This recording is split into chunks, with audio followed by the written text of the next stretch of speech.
Senator Rand Paul, Republican Kentucky, not afraid to stand out on principle. He pulls the curtain back on what's happening in our government on a couple of major issues in the interview you're about to see. This is from my podcast, The Chris Cuomo Project. You can subscribe on YouTube right now. The Epstein files are an obsession now in politics. Why do you believe that is, and what do you think happens with the Senate vote? You know, I think the Epstein files represent something more than the particulars. They represent this idea that people are distrustful of government and justice. They think that perhaps justice might be different if you're rich versus if you're poor. If you know somebody, you might get treated differently. And that's something that's really bad for government, to have people lose trust in the idea that justice is impartial or that justice is blind. And so I hadn't been too involved in this issue. I haven't really thought that there was some momentous thing that was to be gotten. But it represents the idea of impartial justice.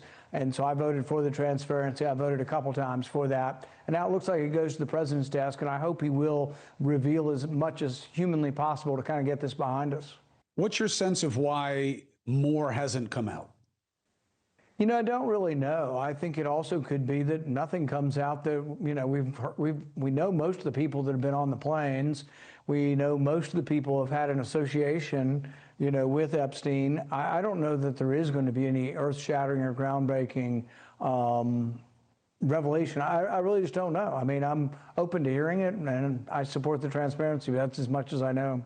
Are you worried that the transparency won't land that way, that people are so convinced there's smoking guns in there on either side that they'll never be satisfied, and this makes it worse? Yeah, I think that's true of a lot of things in government. I think people have become more distrustful of government on many fronts. I would say, you know, I would put the hesitancy on vaccines on the same par, that people are more and more disbelieving what their government tells them because the government hasn't been honest on a few simple things. Do you believe that you can still do what you wanted to do in government, or has the game changed? I think the arguments are just as important or more important. So, for example, if you ask me what one of the most important things that I debate, it would be whether or not to send your kids or my kids or somebody's kids to war. There is probably no more important debate. If I'm not here, there aren't many people that will argue that most wars of aggression or most wars, offensive wars, shouldn't be fought, that we should fight when we're attacked, that Congress should vote. People like, oh, Congress is so feckless. And I always remind them that when we've been attacked, we've been fairly unified. One of the lines that I've added to virtually every foreign relations bill that comes through is, nothing in this bill is to be construed as an authorization of use of force. I've tried very hard to be a voice on foreign policy to say, let's re-examine this in a thoughtful way. The idea of blowing up 83 people on boats coming off of Venezuela, we don't know their names. We've been presented with no evidence of their crime. We don't know if they're armed. And when we do capture them, we just send them home.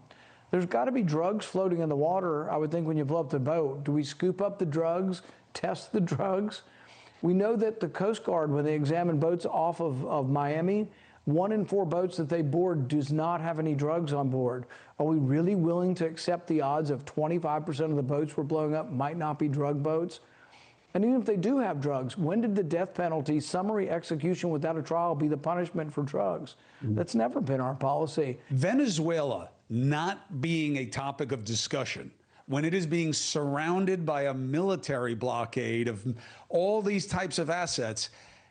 Republicans were against the level of support in Ukraine because it was too much. It didn't serve our interests. And they are silent on what's happening around Venezuela, except for you. Explain that to me. There is no resistance on the Republican side. They are afraid. They are frightened to cross him. And he's become more involved in primaries than any president ever has.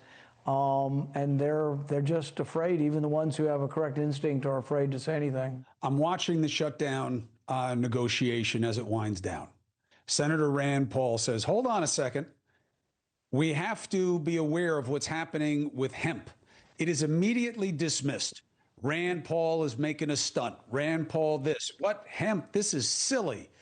What did you make of that moment and why you chose it? Well, it's funny because a lot of people think I chose the moment. I didn't choose the moment. I didn't put the provision banning hemp products. So Mitch McConnell stuck this provision in.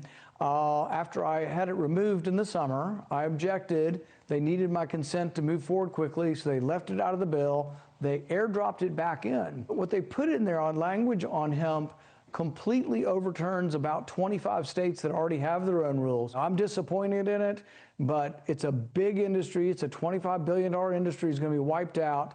And there's a lot of the people who use these products that are mad now.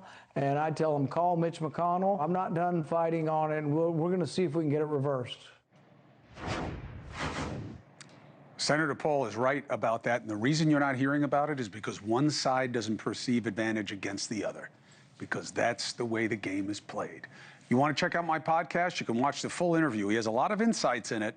He's standing alone right now, the Chris Cuomo Project, wherever you get your podcast. Thank you for watching. Subscribe below and download our NewsNation app right now on your phone, and you will get fact-based, unbiased news for all Americans.